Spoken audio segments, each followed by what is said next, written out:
I know just from the title of the subject or the topic that I've chosen to speak about, the first thing that's going to come out of the mouth of some Caucasian person, I prefer to say pink, but I'm going to say Caucasian for the time being. Pink people. See, you're calling us pink. That's racist. Nothing racist about it. It has nothing to do with racism.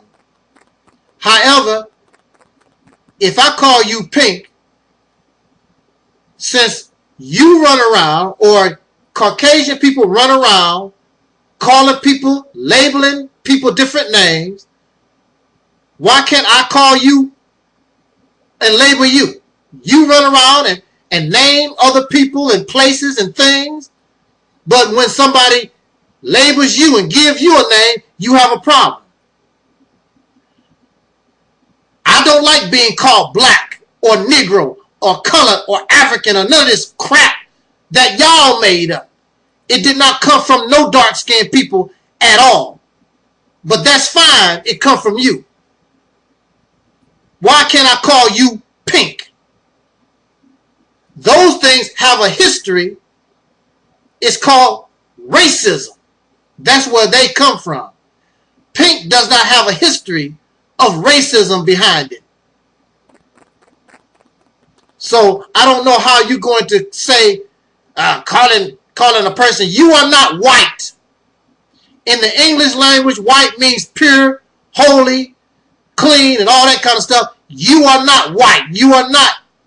Nobody on this planet called you white except you. You're not white. You're not pure. You're not holy. You're not righteous. I'm not going to call you the white man. I'm not going to do that. Either you pink or you Caucasian. Now, you made up the word Caucasian. Don't blame that on me. I'm going to call you Caucasian for the sake of this video. I prefer pink. Now, that's one of the reasons of why I don't care too much for Caucasian people. Now, what you will get from me is that I am just. I treat people the way I wish to be treated. I'm not going to call you a racist. However, until you show otherwise, I'm going to be cautious and treat you like you are a racist. I am not a professional, just like somebody who handles snakes. I don't know the difference between the snake that is a poisonous snake or the one that is non-venomous. I don't know. So I'll have to treat all snakes with caution. I have to treat all Caucasian people with caution. Nothing personal. I have nothing personal against snakes. I just don't want to get bit. And we, the people of soul, the descendants of slaves born in America, we have been bit going on 500 years. Tired of getting bit by these snakes that look like human beings. Now, there are some that don't even call you human being, so you're doing pretty good. I'm going to tell you why I don't care too much for you, because you're not just. You know what justice is. You know what being right is and all these things, but you just don't. When it comes to dark-skinned people born in America, you don't want to be just. You don't want to be kind. You have this hatred, and we did not do nothing to you. Your ancestors done this, caused this problem. And you would rather blame the victim for something your ancestors done. It's not my fault I'm here like this. It's their fault. You want to tell me, well, yeah, slavery was in the past. There's a lot of things in the past. The 4th of July. Why are you celebrating the anniversary of this country? That's in the past. That's over and done with. Why you want to keep celebrating something that's over and done with? The country was born. That should be the end of it. You keep celebrating the past. But when we talk about the past, because that past includes something evil and wicked and demonic and something that you did not and have not to this day, you have not healed the victim. You have offered no healing to the victim. You gave them a welfare check that you gave to your people first, and you let the Negro have a welfare check, and you said that's reparations. That's not healing. And you know you want to play the dumb role. See, don't play games. Go find Charles Barkley. Go find Raven Simone, Jesse Lee Peterson. Go find some of these other folks that y'all can laugh and giggle that will agree with you want to play the dumb role. Pan Am 103, whatever that plane was, that was shot down, they said, by Libya. What was that, in the 80s? In the 80s, I believe, whatever. That was in the past. You can't let that go. Let's sue. 9/11. You keep talking about 9/11. That's in the past. The Civil War, that's in the past. You keep talking about the past. But when black folks, the people of soul, talk about the past, you don't want to hear it. You don't want to hear it, just like a person who was an abuser. And they don't want to hear about how they beat somebody and exploited them. Why you got to keep talking about that? Because that's what you did. You're a damn criminal. And if you don't want to hear about it, you shouldn't have never done it. You want to say, because you wasn't a slave, you ain't no victim. What about Jim Crow? What about the black codes? There were things that came after slavery. People who are alive right now. Well, if the slaves were still here, they could get reparations. What about the people that suffered under Jim Crow? I was born under Jim Crow. What about the people that suffered under the black codes? Redlining and all the other crap that y'all forced us to have to tolerate. We are alive and still here. You would not give, if the slaves came back today, you wouldn't give them a damn dime, you bunch of liars. Then you said, oh, since I was not a physical slave, I'm not a victim. If you go out into the forest and shoot a mama bear, and the mama bear has 2 or 3 cubs, the cubs are victims. You killed their mama. They are now orphans. They had a mama. You went out with a silly gun and you killed their mama. They are the victims of a crime. What you done to our ancestors affect us no matter how long ago it was. We are victims. And you're going to tell us don't play the victim role. But all over this nation, you are in court every day playing the victim. Civil court, criminal court, y'all playing victims every day. Every day. But when it comes to the so-called Negro, y'all need to stop playing the victim role. And y'all stupid, silly Negroes, you fall for the okie doke. They in court every day playing victims. Every day. That's why I don't care for you. You deceivers, you liars. The Honorable Elijah Muhammad called you devils. Devils, you a manipulator, liar, deceiver. The so-called Negro, the African Americans, the descendants of slaves born in America, our ancestors, right after the Civil War, came out of the Civil War and became prosperous.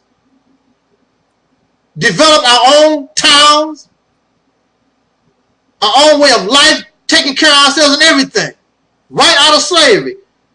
Even to the point, the slave, no education, no nothing, was doing better than the poor Caucasian people, and that's when the poor Caucasian people rose up to kill and destroy everything that black folks done. And you know this. Y'all want to play the dumb role. Why y'all not doing it? You destroyed everything that we done. Your people. I didn't do it. Your people. And you probably, some of your relatives, you probably know done it. You're not going to front them off. And we talk about all these racist white supremacists. Y'all related to them. You know who they are. Some of them are your uncles, grandfathers, cousins. Yeah. And y'all want to play this role. See, don't be fake with me.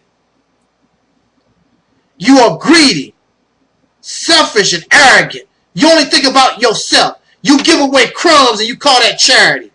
Look, we doing good. You're just giving away some crumbs, something that you don't want anyway. An old pair of pants that you was getting ready to throw away anyway. We are America. You want everybody to be like you. Believe in your God. Believe in your apple pie, however you live. Who the hell in their right mind want to be like you anyway? What is America? Y'all are a bunch of pedophiles, sex addicts, a bunch of drunks, running around here killing people, DUIs every day, bunch of dope fiends, or warmongers. You killing people, dropping bombs every day somewhere. You can't help yourself. You're a murderer and a killer. You don't know what your gender is. I'm a male. I'm a female. Maybe I'm both. You don't know. And you want people to be like you. As screwed up as you are. You want people to be like you. The sad thing is you have this hatred. And I understand it's conditioned. You was raised, you was conditioned. But see, you know. But see, there's an advantage. You know that there's an advantage to having Caucasian skin. You don't really want to lose that. You don't want no dark-skinned person that you knew used to be a slave under you. You don't want them to be, you don't want to be under their control. And that's really what it's about. Control. You want to run everything. You want to give us advice. You want to give us advice for something that you caused. Let me tell y'all what y'all black folks need. I don't want you to tell me a damn thing. Get out of my face. That's what you can do. Get out of my face. I don't want your advice, good or bad. Now, if you want to give me $1 billion, I'll take it. And get out of my face. I don't want your advice. Now we got this, and you have learned how to pacify your slave. Some of these slaves, you can give them money, $1 million contract, and let them live comfortable or whatever. Or you can take down some Confederate statues. So pacify the Negro. Those statues have been around for hundreds of years. Who gives a damn? You can take down all the statues. The mentality is still there. I'm more worried not about the white racist protesters. I'm more worried about those who are judges and police officers and teachers, those racists, those white supremacists that's not out in the streets. Those are the ones that you need to worry about. You can get along with those if you really want to. You can get along with those out there showing their face. But y'all behind the scenes, you racists behind the scenes, smile in my face and stab me in the back. That's where the real problem lies. And I don't care how many Confederate statues that you take down, it's not going to mean nothing at all. So don't come smiling in my face, trying to be my friend. And you are deceitful, manipulative. That's not your intent. You want to stay doing what you're doing. You love being in control, running things. You want somebody to be your damn slave. You can't accept the fact that slavery is over. It's done. It's a done deal. You don't want to accept that. You want to go back to the good old days. The good old days was good for Caucasian people, but clearly it was not good for those with dark skin hanging from a tree, and there was no justice. Lynched, burned at the stake, there was no justice. How was that the good old days?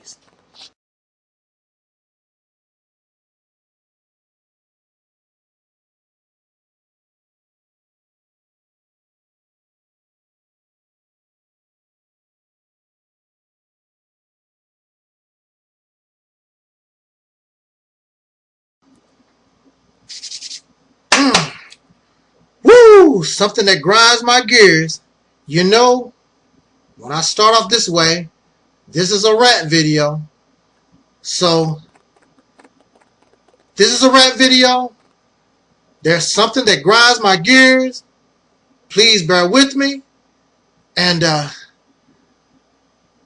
I just got to get it off my chest. I want to talk about something, and I confess and I admit that I am guilty also. Not so vicious like some people, but I am guilty in the past because I no longer practice. It's very difficult. It's very hard sometimes. People on social media and some of your family members or friends that you deal with. But we got to stop doing this. It's not good. There's no benefit. What am I talking about? There is a certain segment of us, the descendants of slaves born in America, having dark skin, the people I call soul, the Negro, the color, the African Americans, however you want to identify, the black Hebrew, the black Muslim, again, however you want to identify. There's a certain segment of us, and I have noticed on social media especially, we got this thing about calling other dark-skinned people coons. Now look, let me tell you something. You should be really, really ashamed of yourself.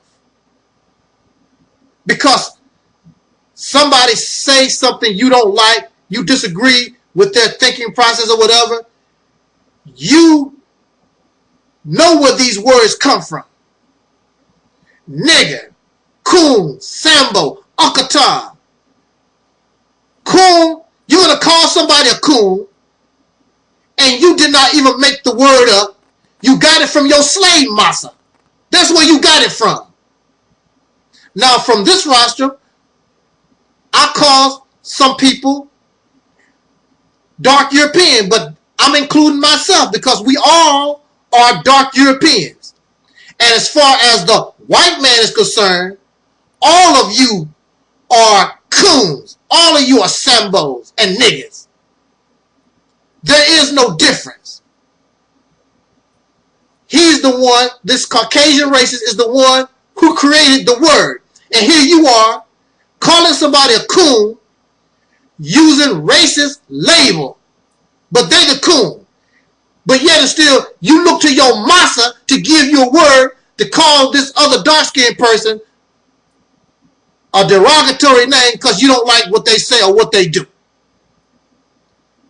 This is part of our problem. Going on 500 years, this is what we suffered. You got a sucker, a racist sucker, calling you names. You a nigger. You a coon. You a sambo. You this and you that. Then you turn around and do the same thing. And then you talk about, I love black folks. You love black folks.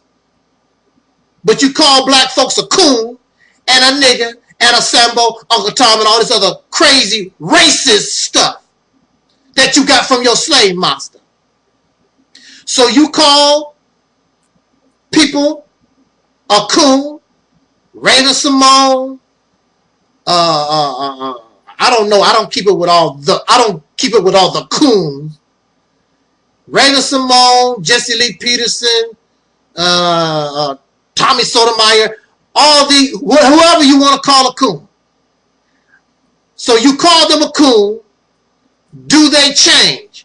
You have been calling people coon for at least 10 years now. Have they changed? Charles Barkley is a coon.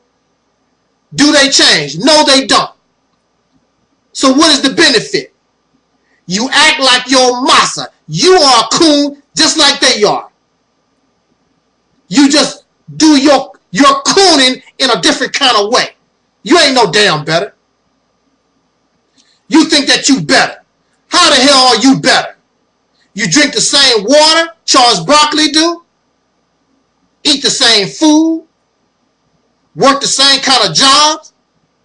Whatever resources the coons use, you do the same thing. So what make you better? What make me better? How the hell can I have the nerve to call somebody a coon?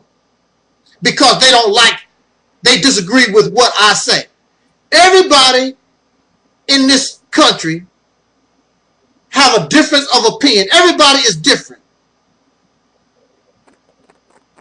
Everyone's experience is different. The problem is, you want a slave just like your massa. And you want the slave to do what you want. You have a racist mentality. You are the same way, the same mentality as your massa. The same thing. You look at success the same way your slave massa look at success. Big cars, houses, and all this money. None of the money have your face on it. You don't give the money value. Your massa give the money value. But everybody's a coon. But you bragging, I got a black-owned business. But you spending George Washington's and Thomas Jefferson's and Benjamin Franklin's. But everybody's a coon except you. But you got coon money in your pocket just like they do. And the coons don't give a damn about you. You don't control the coon's life. Yo, calling people a coon, don't mess with their employment. They still have their house. They still have their cars. They have their job. They still do what they do. So the only thing you look like, or me, we look like talking to them, calling our people that we claim that we love, a damn racist name. The only thing we look like is a damn fool and silly. We look like children. Ha ha, you a coon. Ha ha, you a raccoon. Ha ha, you a nigga. Ha ha. You gonna call somebody you love a nigga, a spook, a coon, a Sambo, and Uncle Tom. And you love. Your kind of love I don't need. I don't need your type of love. We are destroyed. And that's why we are attracted. Even though the crack of this beast, these pink folks don't love us, but they will smile. They will kiss you. They will take you to bed. They will give you the feeling that you are being accepted and make you fall in love with them, even though the reality is they hate your guts. But here you are claiming that you love these dark-skinned people, but you call them these names. You don't show them love. You don't show them love the way you show them. When you call people coon, you really get into it. Yeah, coon, and you can feel that vulgarity and that hate and that despite. You can feel it all in you. But you don't do that. Talk about, I love black folks. But we don't see that energy. We don't see that energy when it comes, when you start talking about you love dark-skinned people. You don't feel that kind of energy. Because you can't give what is not there. You really don't love your own self. You are coon just like anybody else. How the hell are you better? How are you better than Charles Barkley? Charles Barkley doing his thing. Don't give a damn about what you talking about. And the best thing that you can do is be an example of what you're talking about. But you can't be a good example. You have nothing to show at all. You're not even a good human being. A person cannot rise no higher than his or her people. The majority of these you would call a coon. They are not interested in a black nation. They are not interested in a black town. They're not interested in all your black stuff. They're not interested. So the majority of the people that you talk about you love is a bunch of coons. So since they coons, why you give a damn about them? They're not interested in this stuff y'all talking about. They don't care. You don't feed them. You don't create employment. What do you do? Except run your damn mouth. Make a YouTube video. and pretend like you intelligent. Pretend like you intelligent. Because when we bring something to you, we find that you're not as intelligent as you are. And if you was intelligent, then there would be no need to call people these childish, racist names. And nigga, coon, you a Sambo, you a Uncle Tom. Silly and childish. And then you talk about all these books you read. Oh, you need to read. I wish I had some of them books around. I read books. So what? So what? Read books. You read all these books. You listen to all this supreme wisdom and knowledge.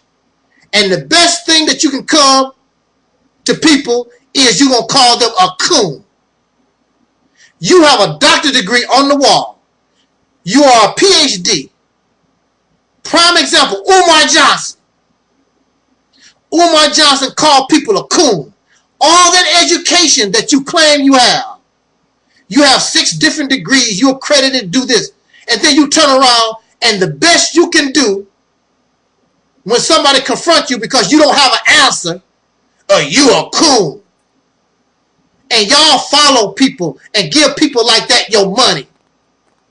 I would rather be a coon than a stupid fool, a blind follower, infatuated, a damn fanatic. I would rather be a coon and keep my money in my pocket. A PhD, somebody run around talking about I'm a doctor, and the best thing they can talk about is call somebody a coon. All this education. So you went to school for nothing. You just a regular nutcase of the ghetto Negro, hair hat, whatever y'all, thug, whatever the hell y'all calling people nowadays. Y'all can come up with all kinds of names to call people. The only name I want to call our people is soul brother and soul sister. That's the only names I want to call us. I'm not interested in calling you no coon. It's perfectly all right that you think the way that you think. I'm not going to get angry at you. Most times people get angry at me. I don't get angry at people because they disagree or don't like what I say. That's no problem. But for some reason, these folks get extremely angry at me because I don't agree with the crap that they're talking about. It's crap. Yes, that's right. I call it crap. You crap out. You have rolled the dice, game lost. Yes, crap. You need to find a new way of doing things. Original strategy. And you need to unify. But see, again, you call people coons and you can't even unify with other people that you say that ain't coons. All y'all people run around here talking about calling people coons. Who are you united with? Who are you working with? Whose life is you changing? Nobody. You know why? Because the reality is you a coon yourself. It takes one to know one. Right. So slap me. You don't do that no more. You don't call your people niggas. You don't call your people coons. You don't call your people Sambos, Uncle Tom. All these names that came from racists. You don't do that. So that's not going to come from this roster. But I'm going to call people what they are. Well, you need to call yourself what you are because you are a coon yourself. That's why you know one when you see one or hear one. You ain't no different. You live in the United States, drink the same water, breathe the same air, eat the same kind of food, live on the same land. What make you different?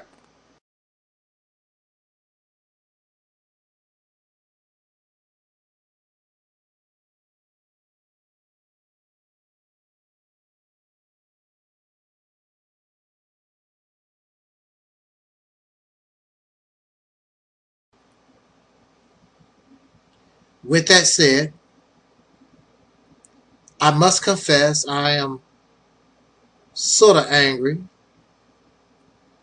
but I must control that anger, because when we become emotional, it causes us not to think properly. And surely we cannot afford not to think properly. But I am a bit upset because I know it's not his fault. I'm talking about Brother Ben X. I know it's not his fault. And he's not intentionally sending trolls to my pages who come trying to make mockery of me, even threatening my life. And I take all threats serious because I know what religious fanatics are capable of. They murdered Malcolm X. He was unarmed in front of his children. These are the people of peace. Islam means peace. But you are going to come to another dark-skinned person's YouTube channel and threaten my life and make mockery of me because you don't like what I say. The people of peace. I don't have the right to express my opinion when I earned it. I'm not just talking for the sake of talking. I can talk because I earned it. I put in 7 to 9 years of work in the Nation of Islam. I earned the right to say whatever the hell I want to say. You don't like it because it makes you look bad. Well, if it makes you look bad, it's not because of anything I said. You need to deal with the truth of the matter. I'm not telling no lies. They don't accuse me of telling a lie. They just don't like what I say. They don't accuse me of being a liar because there's nothing that I'm saying that is a lie. I would hope. And I know that Brother Ben X believes what he believes because I believed what I believed. However, the difference between Brother Ben X and myself is that when I hear the truth, I don't care. I am not loyal to nobody. I am only loyal to what is true, what is factual. I am not loyal to somebody because they can talk articulate, charismatic, because they can play with my emotions. I don't care nothing about. I don't care nothing about that. I care about the truth. Whether that truth hurts me or whether that truth is in my favor, I don't care. It is better in the long run if that truth hurts you, that you still embrace that truth because it's more beneficial for you to embrace that truth rather than continue to live in fairy tales, excuse me, and delusions.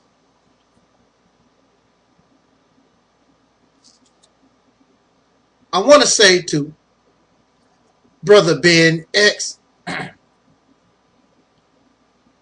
I feel sort of disrespected. You don't come, Brother Ben X don't come outright and disrespect you. But it's like it's covert.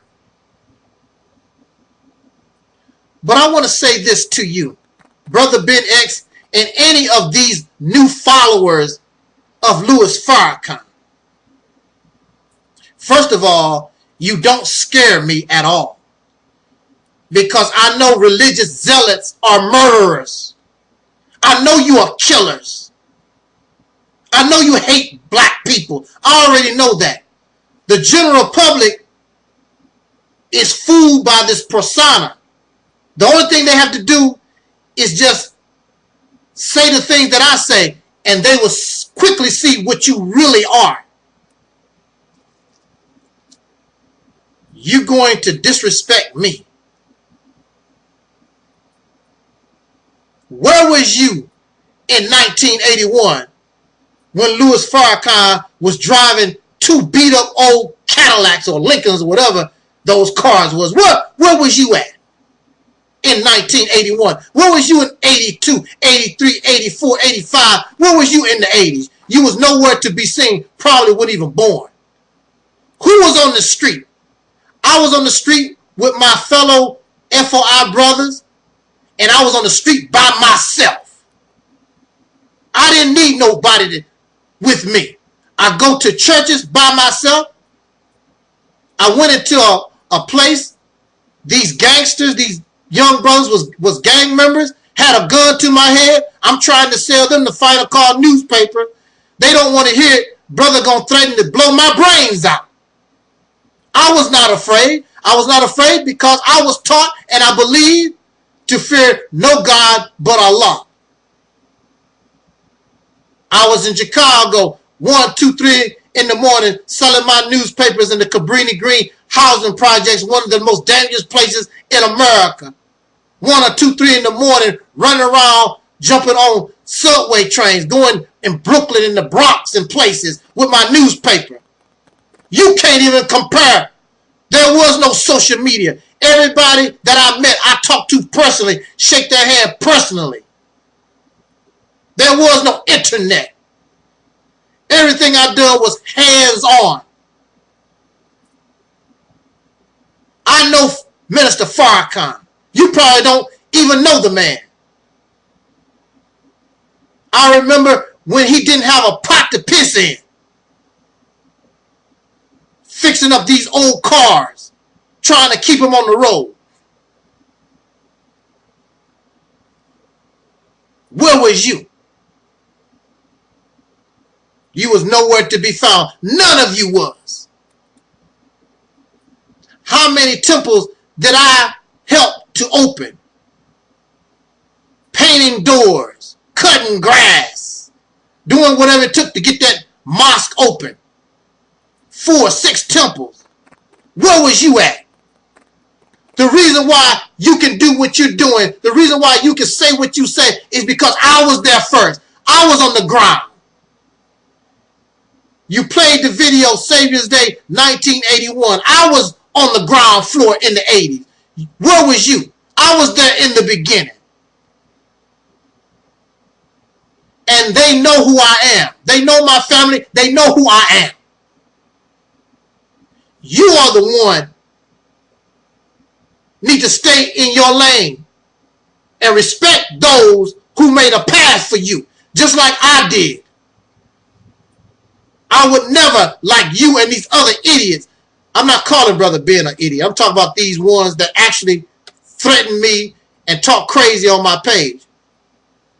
I'm not calling you, Brother.Ben, an idiot. No, I'm not doing that.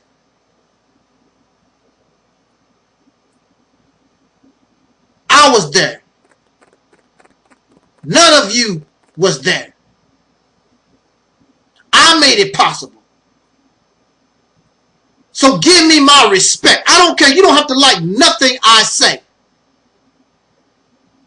But that goes to show you your own character, your own content. You're going to disrespect me, and I'm the reason why you can do what you're doing. I was on the ground floor. I sacrificed. I suffered. I would never treat somebody that made a way for me the way that you guys do, because you have that hate in your heart. You're not people of peace. You're not real believers in Islam. And you don't know the teachings. Brother.Ben don't know the teaching. I know the teachings. You can't tell me about the teaching. I was introduced to the teachings when I was, what, 7, 8, 9 years old, maybe 7 years old. I loved to read. I was a good reader, always a good reader. I was not in the Nation of Islam. Elijah Muhammad was alive when I was introduced to the teachings of the Nation of Islam. My relatives gave me all the lessons, all the paperwork, everything. They wasn't supposed to because I wasn't a registered Muslim. But they saw how interested I was in the Nation of Islam. They started giving me the lessons and everything that I needed. I know the teachers. I know. My teacher was Elijah Muhammad. I did not know anything about Malcolm X or Farrakhan until the 1980s. My teacher, and your teacher should be Elijah Muhammad.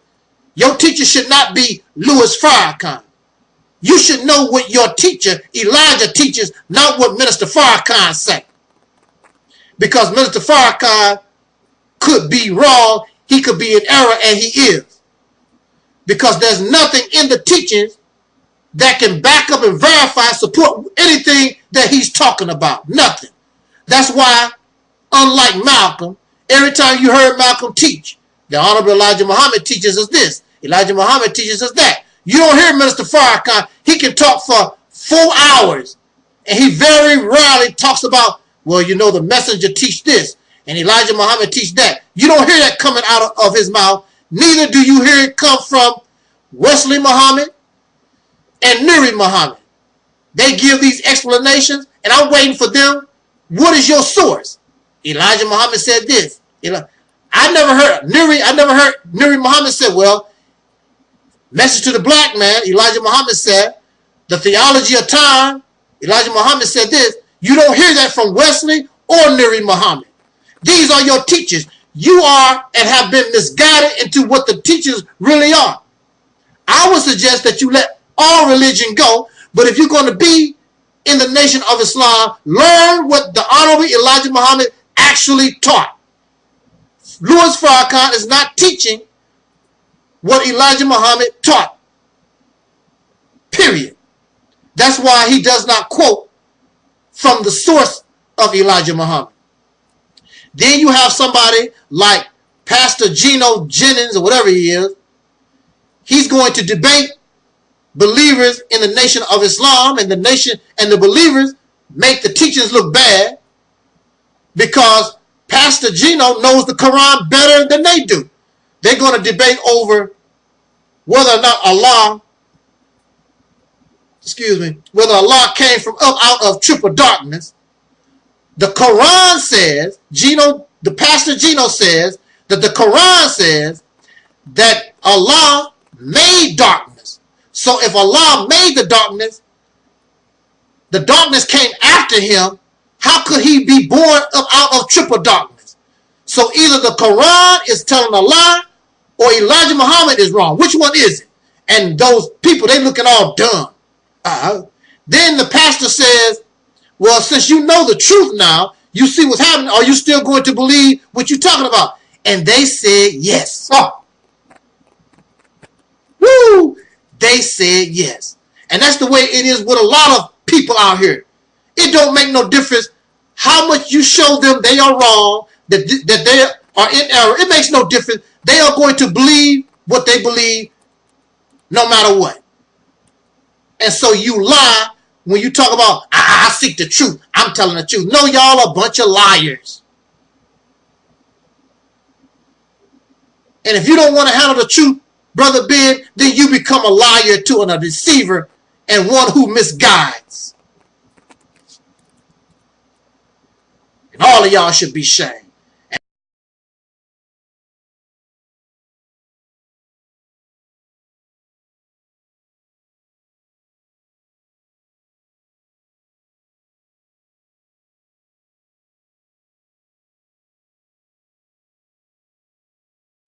A debate with the person about their religion. I'm asking them questions. They really can't explain. They get angry and upset. I'm not getting angry. I don't get upset. When you talk about the Reality's temple You can say whatever you want to. I don't get upset. I don't get angry. I'm not trying to convert you to nothing. I'm not a teacher. I bring you advice. I bring you suggestion. If you don't want to hear it, you don't want to take the advice, you don't want to accept the suggestion, then so be it. That's your business. There's a consequence for everything that we do. That's your problem. But when it's all said and done, this person is trying to sell a product. So I'm done with the conversation. I'm trying to ask this person, how can I buy your product? They want to continue to argue about religion. I'm done with the conversation. I want to know about your product. They want to continue. Can you see how sick this is? They are not interested in making money. They're not interested in selling their product. They want to continue to debate and argue about their religion. Now, a person in their right state of mind would have cut the conversation real quick. I take master charge, checks, money orders. That would have been the end of that conversation very, very quickly. Because the bottom line is, I need to make this money so I can take care of my family, pay my bills. I want to be independent. I want to be a business person. But we are so sick in our mind, and we're so wrapped up in our religion, that we get caught up in what is clearly foolishness. You would rather argue and debate over your religious belief, a debate with somebody you're not going to win anyway. That's why you're angry, because you're losing the debate anyway. Why not cut it off and make you some money? But that shows us how crazy we are. Then we'll turn around and talk about how much we love the people of soul, black folks. You only love the black folks. You only love the people of soul as long as they kiss your backside and agree with what you're talking about. But as soon as they say, I'm not interested in what you're selling, I'm not interested in your religion, then you hate them. So you have a lot of people, dark-skinned devils, running around here lying, telling you that they love you. But if you don't kiss their backside, believe in whatever they trying to sell you, you can go to jail and they will tell you they're happy. That's what you get. You can get murdered. That's what you get. Can you see how sick this is? I have been on social media. In December, it would be 10 years. I have never wished nobody to be hit by a car. I never have wished nobody to be killed or go to jail or nothing. But because they disagree with my suggestion and my advice, or for some reason they made up, they don't like me, I'm glad you was in the nut house. You is crazy. At the same time, these are the same suckers that say, look, they putting all these black men in jail for whatever reason unjustly. Well, last time I looked, I am called a black man. And I was done unjustly. And you agreed. And you agreed that I was done unjustly until I piss you off for whatever reason. You so fake. I don't wish nobody. I don't care. Matter of fact, I don't even care what you done to me. I'm not going to wish and hope that you go to jail, you get sick and die from AIDS, or nothing. I have never done it, not going to do it. Because I bring sincere love to the descendants of slaves born in America. I don't care if you're homosexual. I don't care if you're gay. I don't care if you're married to a Caucasian person. I don't care if you're a Democrat or a Republican. I don't care where you are in this life, if I say that I love the dark-skinned people, the descendants of slaves born in America, those called black, Negro, colored, those who once called themselves soul people, if I tell you I love you, I love us. All the other crap, that we'll deal with that some other time. That's not going to negate the fact that I love us, and I'm not going to wish no ill on you. So as you know, I was locked up for a while in a mental institution, and unjustly. And there are those who actually are happy about that. But see, it's a bad thing, but also it's a good thing. What is it that they always say? In every dark cloud, there's a silver lining. Let me show you what the silver lining is. Yes, I was locked up unjustly. Yes, I was locked up in a mental facility. And I told you this. Nobody did research. Nobody investigated. Nobody. I told the world. Because I'm not ashamed. It happened. But this is the silver lining. So, I was locked up. So my enemies, listen to me. My enemies studied me for 10 years. Let me say this again. Not my friends. These people are my enemies. I told them in their face, I hate you. I love the people of soul, even though some of y'all silly and you're arrogant, you're vulgar and profane, you act childish. I still love you. You act silly, I'm just going to deal with you. But I love us. These people, I hate them. I do wish their mama to die. Yes, I hope your dog die. I hope your roach die. I hope you get hit by a car. I hope you die from AIDS. Yes, I hate them. These are my enemies. But they studied me for 10 years. And if you want to verify what I'm saying, you send me $80 because it's a lot of material. I will copy all my records from 10 years of crap and I will send it to you. No problem. But if you examine the writings of various people over a 10-year period, listen. Nobody called me a liar. I may be mistaken, but they never called me a liar. My enemies never called me a liar. Why is that?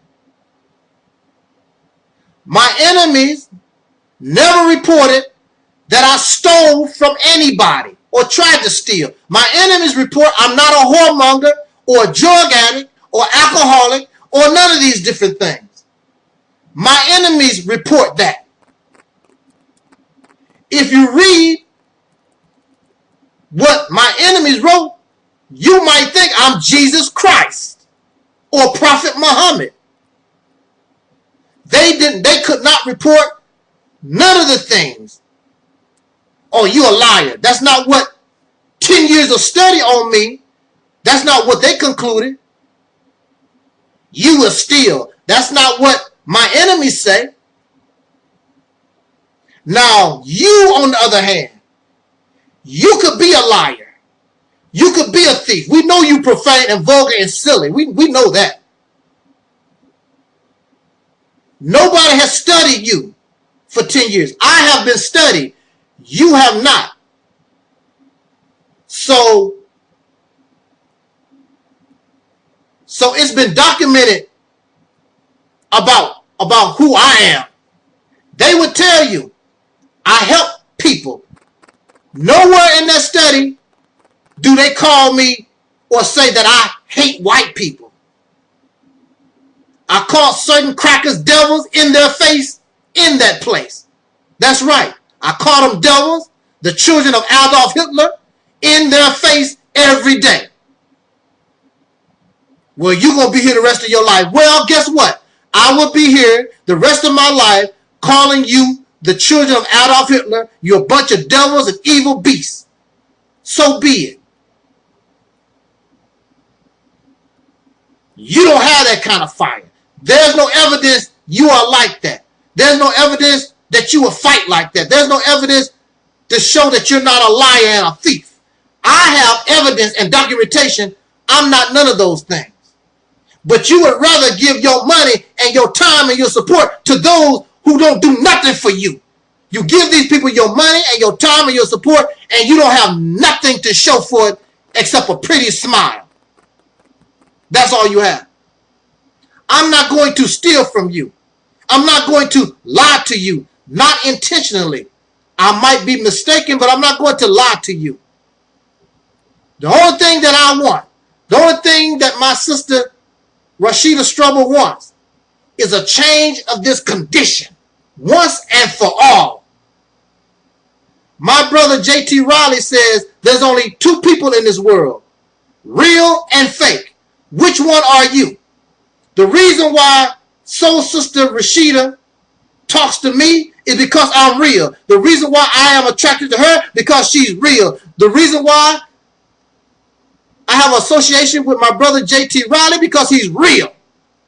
Y'all are, but we surrounded by y'all who outnumber us 1,000 to 1, a bunch of fakes and frauds. You just want to feel good because you actually love this condition. You really don't want no change. You are the great pretender. Pretending you want something you really don't. Because if you really wanted a change, it could happen almost overnight. But you love your pretty car, your job, and all the things that your massa let you have. And then you want to put the burden on Farrakhan or Umar Johnson or Seti or somebody. I'm not going to let you do that to me. Either we do this or it's not going to get done at all, because it's about more than about